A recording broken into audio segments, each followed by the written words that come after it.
Welcome back on deynonmod. Today I want to propose you a video about the unboxing review about the White Dwarf issue 516 of September 2025, released by the Games Workshop. And as you can see from the cover itself, it's related about Age of Sigmar for its 10 years.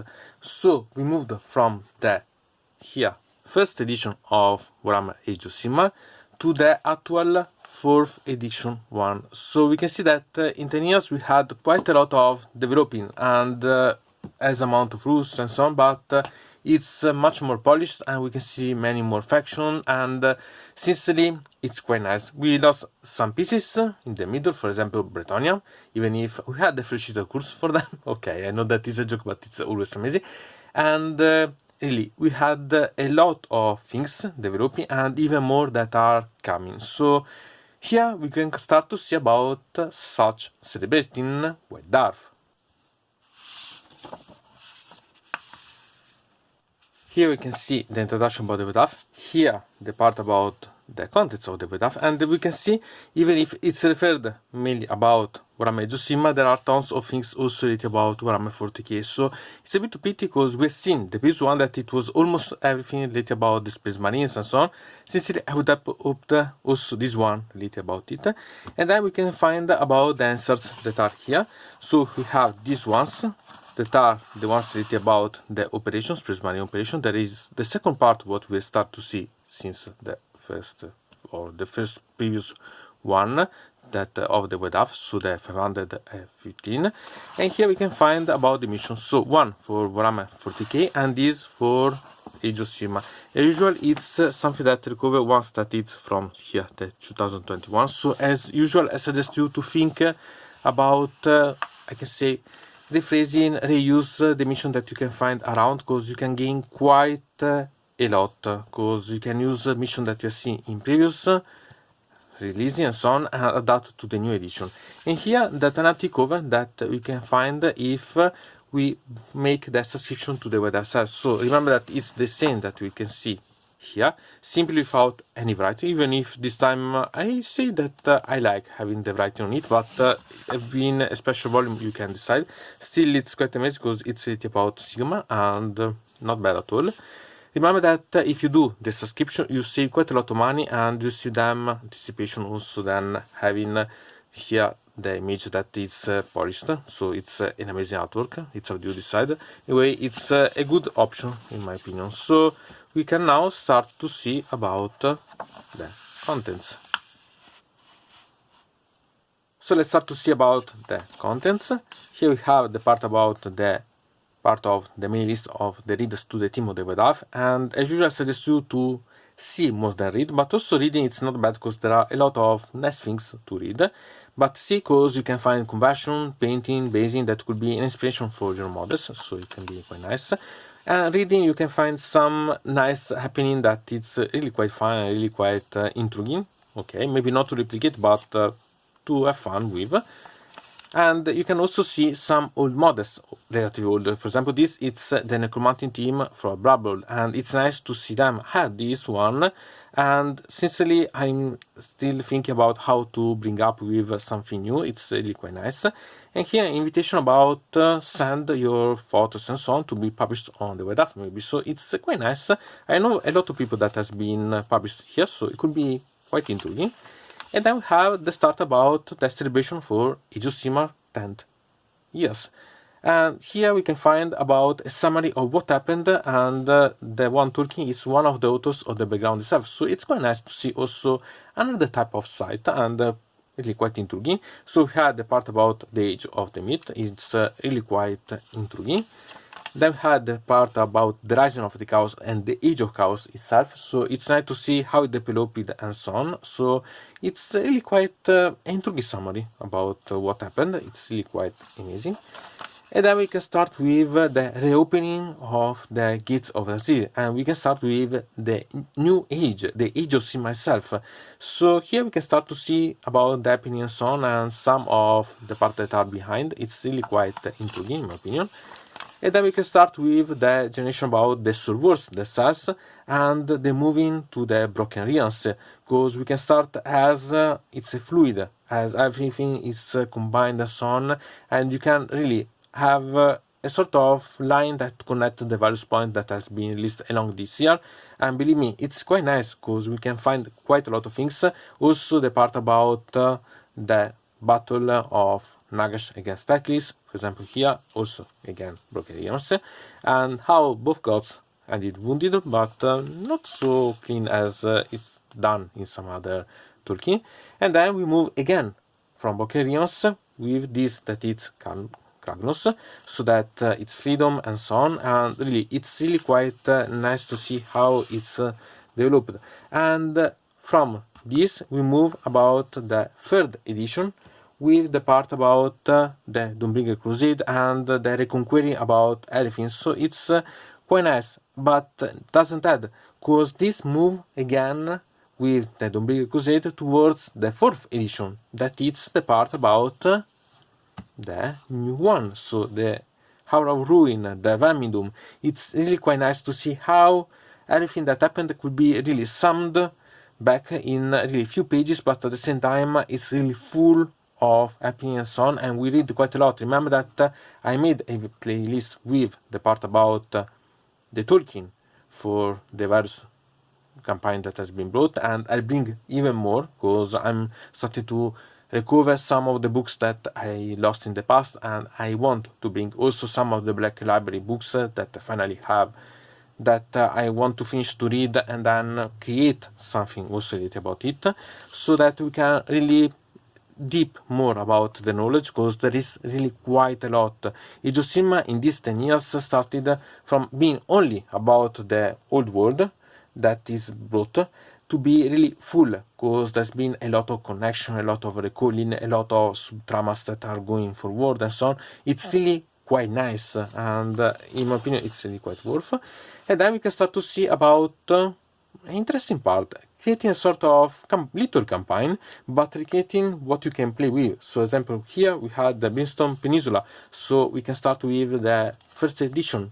So then we can move about the Clean Swords. Here we had the second edition. Then Tondia, we moved to the third edition. This, remember, that has been listed also in an amazing book that it's about Tondia. So the Season of War, it was an amazing one. Now they are all confined with the general handbook about them, and eventually the seasons that you can have with the battles and so on, but still not bad. And then we can find this, that it's a battle report, and it's quite nice because it's a peculiar battle report, this one, because it's related about having the representation of different eras. So we have about the armies, so they are both related about the Stormcast, obviously, but one is about the Kulbos and the Nighthound as opponents, and the other one it's about the Skaven and the Nighthound. So it's a way to have the first and the fourth edition and the second and the first edition combined. So it's really quite nice. It's a way to see a lot more about these things. So nice. I quite like to see also these armies because you can find a lot about painting and so on, and really quite interesting. Moreover, it's interesting because, for example, the part about here, this one about the Blades of Corn, you should think that it's about the third edition. Instead, it's more related about the fourth one, because we have here that we have Cool, but in the Prince Demon version. Remember that this is generic Prince Demon, it's not an anticipation of the mod itself, but it's nice to see how it has been developed. So it's really quite interesting to see some little referring also about the composition itself. It's really quite nice. And then, as usual, I suggest you to read about such battle reports if you're interested, because it's a battle report of Age of Sigmar. If you're not interested, because maybe you can appreciate all the images, or maybe you can know about the armies themselves, or you can inspiration about some dioramas or some duel that you can use as a referral. It could be quite nice. Also, the Shining Future could be quite intriguing to replicate. So it's quite intriguing. I think that it's really quite nice to understand much better about the Age of Sigmar one. So, okay, I'm on side, but I suggest always about reading these battle reports because they're always quite intriguing. And some disclaimer about what happened at the end. And then here, the same thing that we've seen at the beginning, but was that related about the author. This one, it's related about the view of the Samk Satanas itself, in particular about Script 1, so that it describes the various things that happened along the history of the Age of Sigmar, since even a bit before the creation, but till the actual one with the Chambers of Ruination and so on. It's really quite amazing, because you can perceive the humanity that it's been lost, that trying to recover it.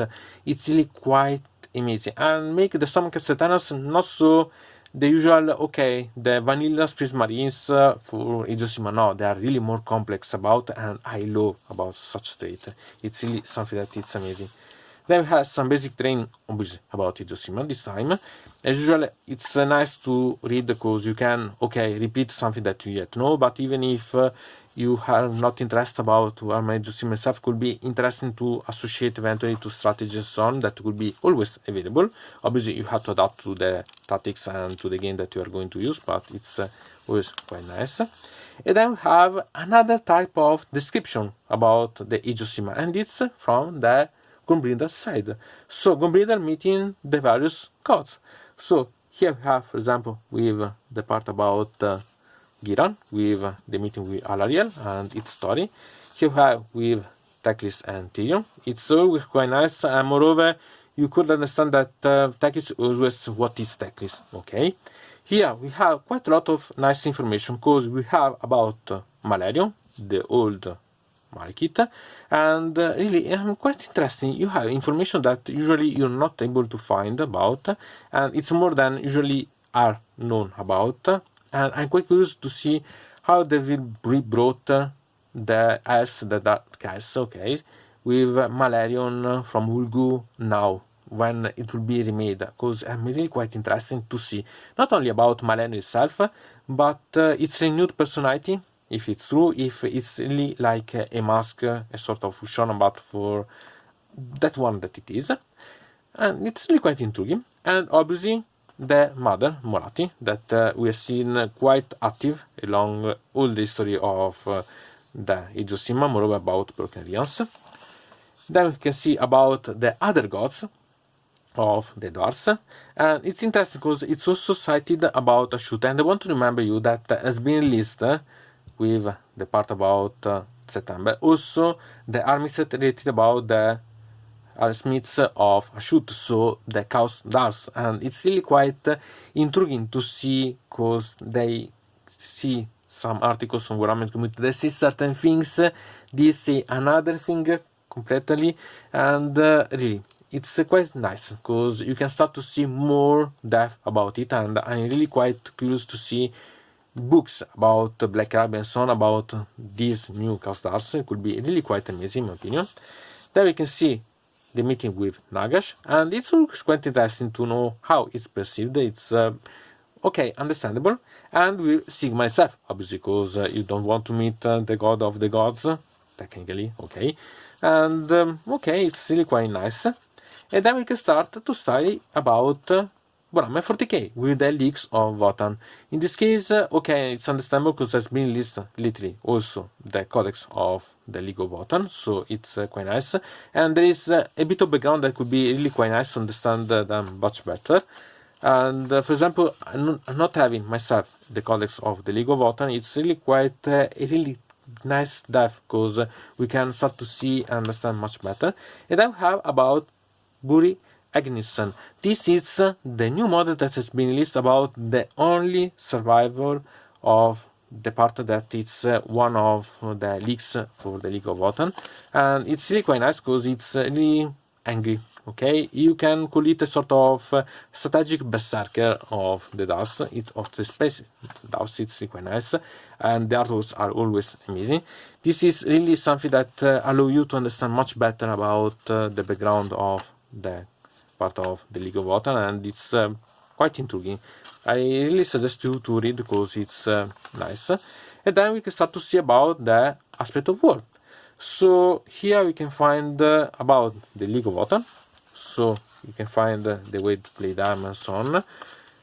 Here we can see different ways to create using the codex. But here we have the aspect of war, and you can use the combination of what we've seen right before to this to create something new. Remember that the aspect of war are something that it's only experimental. It's not something completely official. Still, I think that in the next edition, the 11th, maybe we'll see them integrated in the rules, because they are really quite developing them. It's really trying that it's consistent, and they are really updating tons of armies with these things. So it's something that we'll see eventually. And then about the Space Marines operations, we've seen in the previous one related. Remember that these are related about mission that comes from the Space Marine 2 video game. And updated, we also see that we had the part about the scale here, the data sheets here inside that you can detach if you want, and then play with the combat battle version and so on.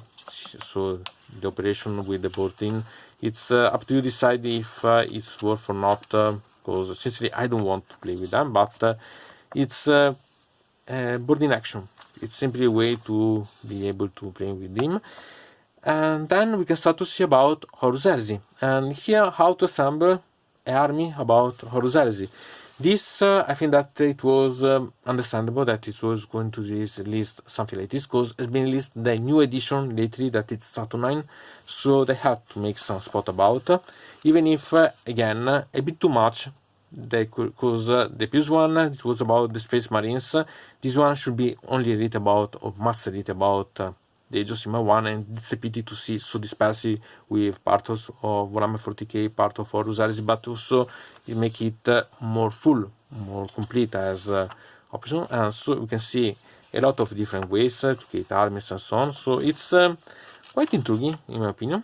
And then the part about the painting guides about the Saturnine, and it's always quite amazing because I love such terminators. I'm trying to resist to buy them because I'm really quite fond of such things, but the part about these tips for painting could be always useful, so don't worry about being okay, but I have Warhammer 40k. No, you can use such a type of painting even in another things.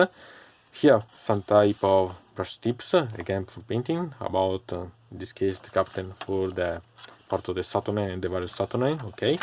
It's quite nice because you can see and understand much better what you can have as options, so it's not bad at all, and it's a nice way to be knowing what to paint, how to paint eventually, or as a referral, because you don't have to do like this, but you can refer.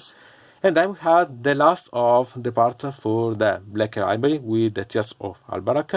As usual, I suggest you to read about such things, because remember that these are things that then could be sold separately in the Black Library. Otherwise, it could be nice to learn better about an army that maybe you don't know, or an author that usually you don't read, and here you can find. And so it's really quite a nice thing. Moreover, that are always quite useful to know much better about the various environment, background, and so on. It's quite intriguing because they can make you read more about the depth, and eventually, even if you are not a fan of a certain system, you can anyway have fun reading about the certain system. And then about the bunker with the Skaventide, it's always a way to, I can say, invite you to improve your gaming time, your building time, your playing time, so nice. And then we can start to see about this, that it's the Rusting Nagi. It's a sort of multiple events along the world that make the fans read about the Games Workshop and some of the pieces that we brought. This is a sort of second time of the mailing list of the reader, because we can find parts that are related about painting, about modeling, about basing, and so on. So you can really have quite a lot of fun to see inspiration for creating your own models. It's always quite nice, and see different options. For example, just see the prosecutors that could be made in different ways. With simple changes, you can really personalize quite a lot. See simple things, but completely different type of models. So it's not bad. It's really quite inspirational in my opinion. And then we can see also some other details, also big models, but with some details around, see the shoulder pads here. So quite a lot of things that could be quite intriguing. And some anticipation for the next White Dwarf. So okay, here the inclusive part, and then we can move to the end with these images that recall again about Age of Sigmar, and I hope that also the next volume the next magazine of the White Dwarf will be related with a big part of the Age of Sigmar, because it's the 10th year, so I hope that there will be more than a single number issue about. So it's not bad in this case. So to say about such White Dwarf, sincerely I find it amazing. Technically, if you think about, it's one of the perfect White Dwarf, because it's full of things. You have Age of Sigmar, Warhammer 40k, Horus Heresy. You have variants about it, because about Age of Sigmar you have connection with the part of the old missions, so that you can play a sort of little campaign, but also improve the way that you know the background about, and at the same time you can update the old games to the new one. If you think about Warhammer 40k, you have the possibility to play with updated rules, for example the Super War, or eventually the boarding battle with the part about the Space Marine 2 video game, so the connection between the two. And if you think about also the background, Age of Sigmar, Warhammer 40k, Horus Heresy, tons of way. The game, the way to play, it's really full of things, so not bad. Also the part about the painting and the miniatures, tons of way to paint and way to collect and ways eventually to simply personalize, because you can refer to about other models to see what you can gain and so on. You have a lot of things. At the same time, it's a celebration of the 10 years for Age of Sigmar, so I would expect it much more, because we have seen the previous one that it was a little about the Space Marine, that it was almost all little about the Space Marines, so I was expecting a bit more about them, because okay, there are tons of contents, but at the same time a bit too much of other contents compared to the part about Age of Sigmar. So I hope that celebrating this will be having also the future one, at least 1 or 2 months more, that are related about Age of Sigmar, so that it will be with this massive presence. And I hope that it will be, because we have seen a lot of things that has been listed. Remember that in August, the 30th August, has been listed both the Battleton for the Night Hunt and the Fish Course. This month of September has been the army set of the Smith of Hachett. So we had 3 Battletons available this month, in a month. So it's really quite something. And I hope that we'll see so much more. Still, I appreciate, even if you think about the celebration, it's not the perfect. In comparison, if you can see about a technical normal version of White Dwarf of Dwarf, this is really quite an amazing one. Really full of things and really quite interesting. So it's really quite nice. Let me know about what you think, because I'm really quite curious about would I prefer something different for this celebration, or you are really quite okay with like this is, because you have the White Dwarf that you really appreciate. Like, anyway, from deynonmod it's everything. I invite you to subscribe to the channel, to ring the bell so to receive notification about new video, to comment under here about this video, or if you want to suggest me new videos. So I hope to see you again to the next time.